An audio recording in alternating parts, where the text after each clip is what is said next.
Rahubat Moisiar, greetings family. Anuki Seken Sakamreye.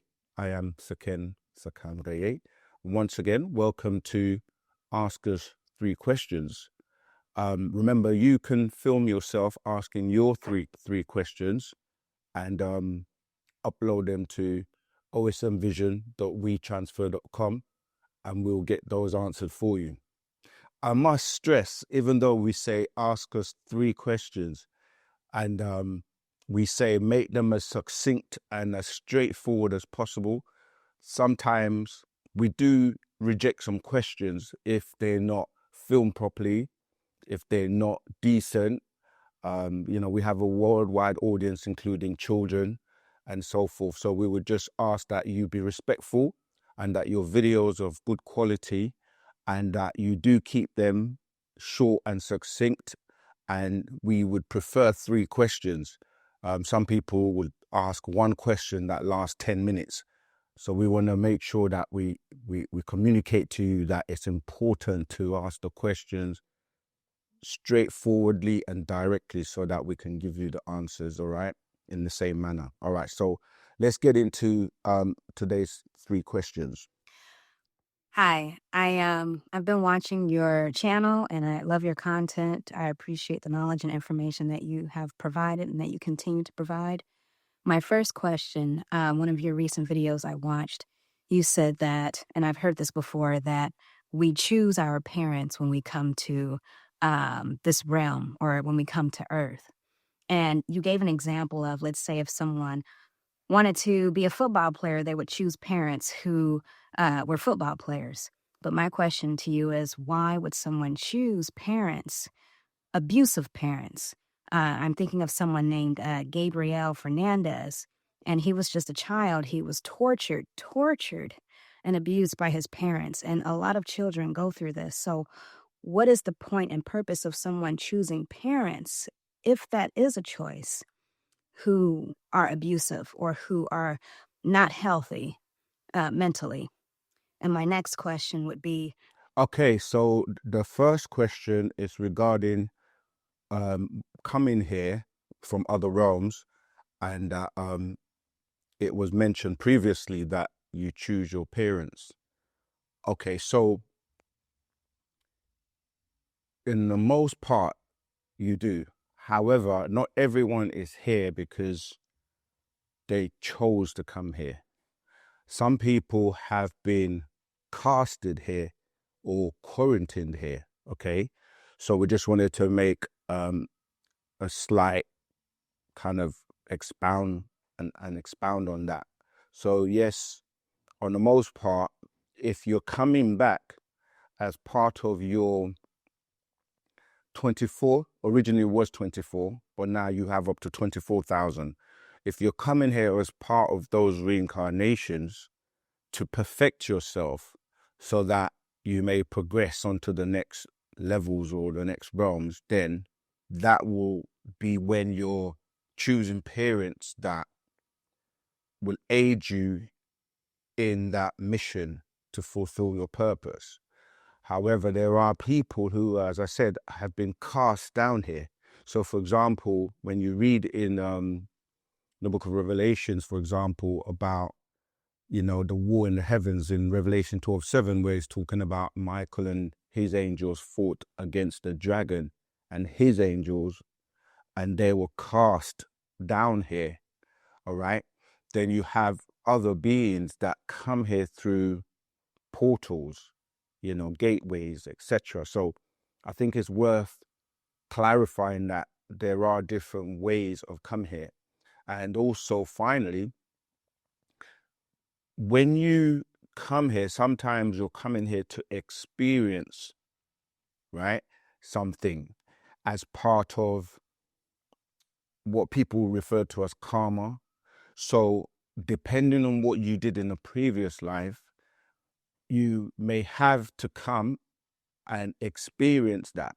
So the way the master teacher, Partner Bab Yanun, Dr. Malachi Z.K. York, explains it in one of the master's secrets is that if you do something, for example, things like committing suicide or murdering someone And the impact of your action may involve, let's say, particularly relating to your question, let's say there was a child involved, you know, so for example, you may murder someone and that person has a child, male or female, and they have a child, and the child had to go through torment or experience, because of your action, some sort of torment and trauma, etc. That means that when you come back, the way the master explains is that you have you, the person who commits the crime or the action, the person you commit it to, and then you have the people who are related to both of you. And in some incidents, like I said, that, let's say it was the male, the father that you unalived, and then the mother was alive but had a child, and the child went through certain traumas and, you know, things like that. And then you come back, you would have to experience the same thing each one of those people and others who were involved as a domino effect of your action. So you will have to experience what the mother felt like, what the child felt like, you know, maybe other family members. So you would reincarnate over and over again so that you can experience those things. And you are to experience everything. So yeah, sometimes this is why when we see people suffering or we see someone going through something that we may consider to be bad, because obviously we know that good and bad is subjective, depending on the reasons why or the circumstances why somebody may be going through that. And so good is bad to one person, but that same thing that you're considering to be bad may be good to somebody else. So sometimes we see people going through things and it's because they have to experience that in their development. So this is why we cannot be really judgmental as to why somebody is going through something or going through whatever experience they're going through. Sometimes we have to be able to remember and detach and be like, there are higher forces at work and higher rules and regulations in those different realms that require certain actions to be taken in this physical realm. You see, so we have a partarak called Zedi Wazehutimus, which will be a good example, a really good scroll for you to read, which kind of demonstrates what I'm speaking about here in terms of, you know, like in that scroll, without going into too much details and being a spoiler, is when I think Moses or Moshe was following Melchizedek, if I'm remembering it correctly, and witnessing certain things along the way. But I won't spoil it so that you can get your own copy. Make sure you have that in your library. So I hope that has actually answered that question for you. So when we come to Earth and we have these struggles, some of us, you know, have no family at all. Does that prove the greater the struggle that you have, does that kind of prove your progress, I guess, if, you know, you have to come back repeatedly? Or does that show that every time you have to come back, you have so many chances?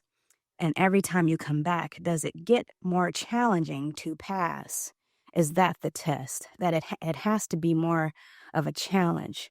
Or I'm not sure if it shows the age of how many times you've been here on this planet. And I guess my last question. okay, so the second question is paraphrasing, when you come here and you go through harder challenges, is that a sign that you're progressing?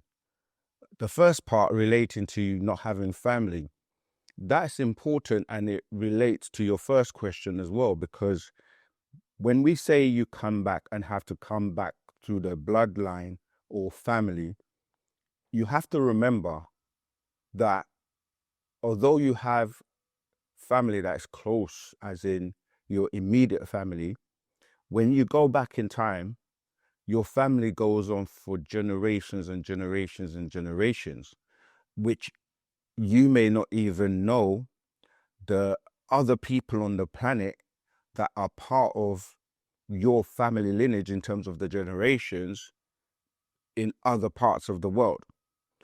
What I mean by that is that, let's say you had family, I don't know, 20, 30 generations back, and they have family on the planet, which is actually related to your bloodline.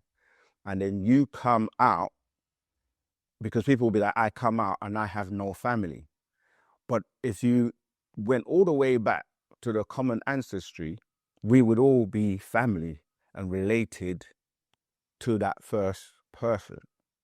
So when people say, when we say that when you come back in the bloodline, people say, but I may not have any family, or, you know, I don't know my family, I'm alone. But yes, you may know people that are your family that are on the planet, and you may reincarnate in that family of a family from another generation.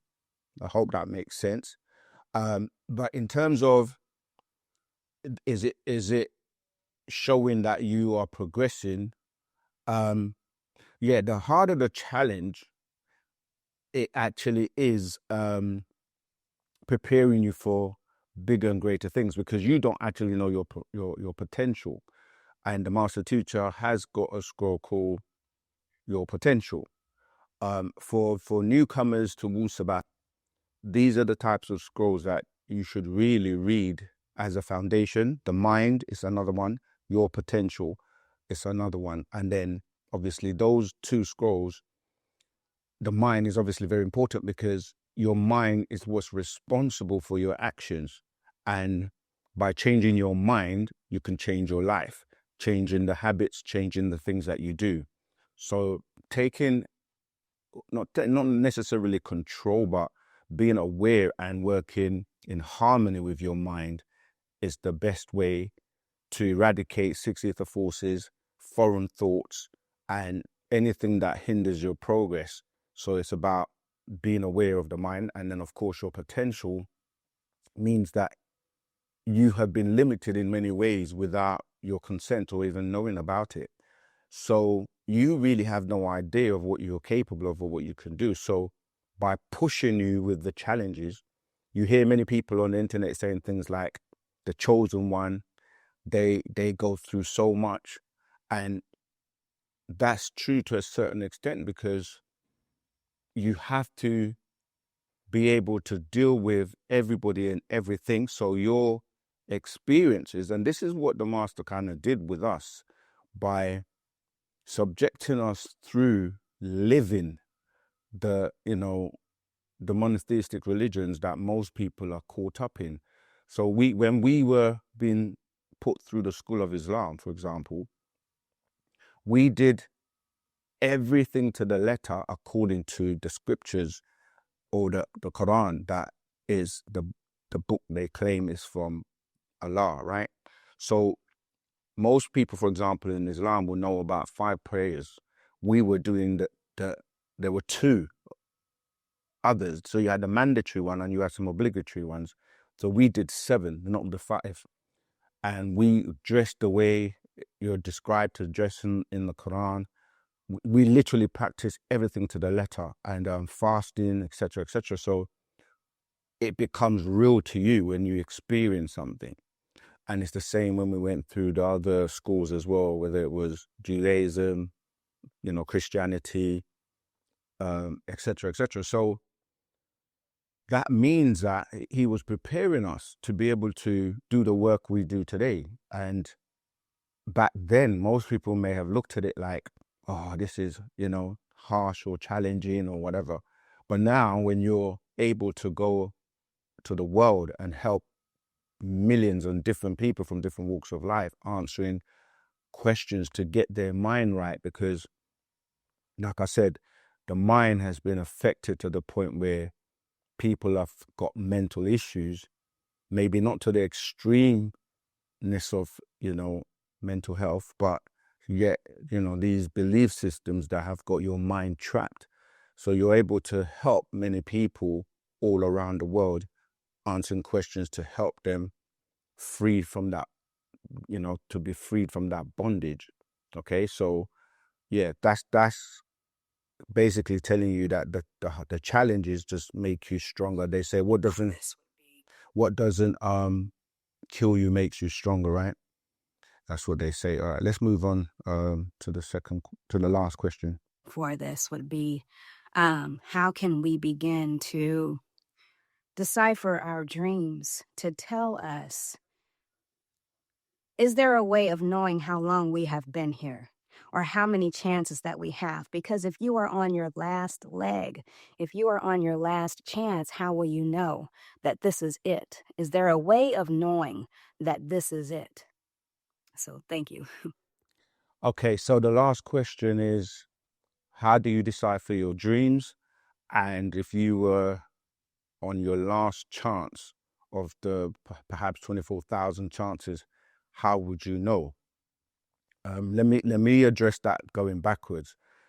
The thing is that you won't know, and this is why you're encouraged, or we're encouraged by the master, to always live every moment as if it was your last, because nobody actually knows that date, time, or place, or how they are going to transition. And this is why it's important to have that healthy mindset, like we were saying about the mind, like your thoughts, your every moment counts, because the moment you cross, your last thought has the ability to decide where you go or how you go, because if you're thinking a very high positive vibration thought, that will propel you higher than if you were thinking low vibration and negative thoughts.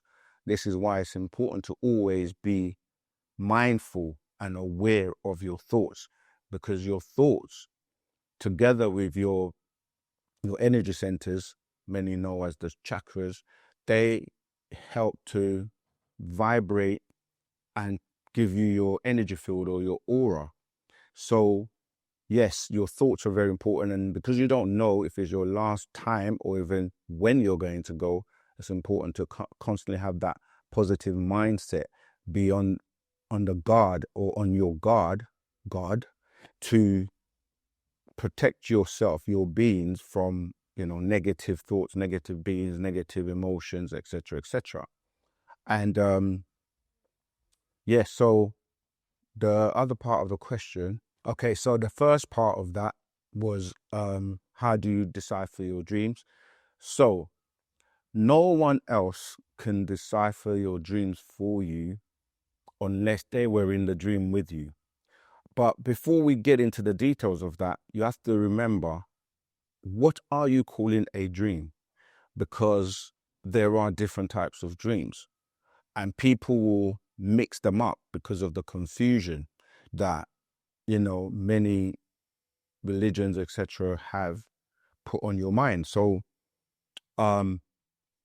a dream could just be you purging stored memories in your subconscious mind during the time when you're sleeping. A dream could be you traveling to different dimensions or different realms.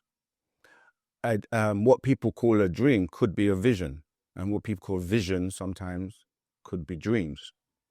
A vision would be a message that is being given to you to help more than yourself. It could be to help humanity. It could be something that you're being given to come out and relate to other people once you come back to this awake state. So there are different types of dreams.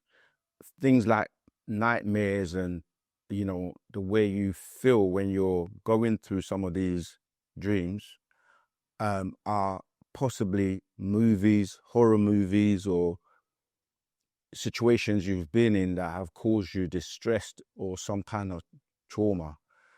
So firstly, we have to classify the dreams accordingly.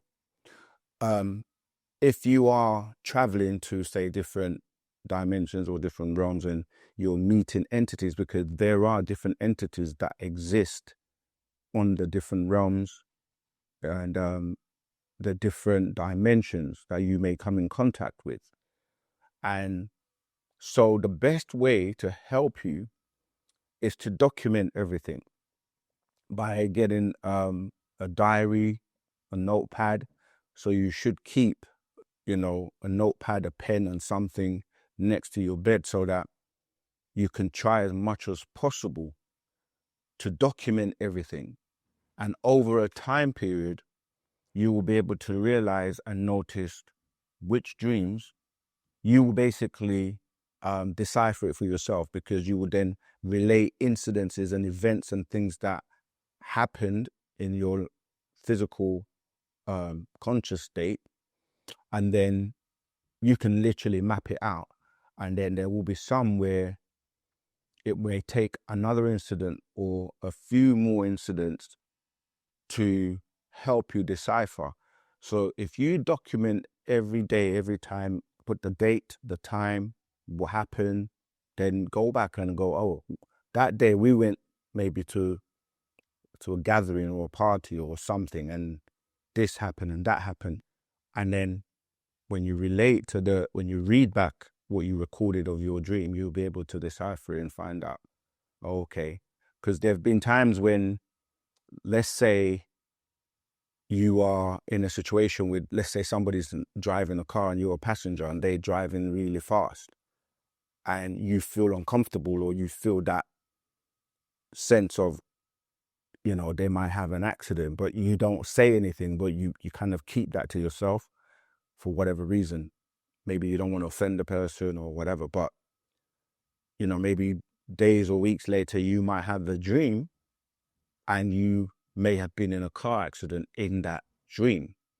Now, if you had documented that dream and then later on remembered that incident previously where you were feeling apprehensive because of the way the person driving was driving, speeding, or, in an unsafe way, you'll be able to kind of like figure it out yourself.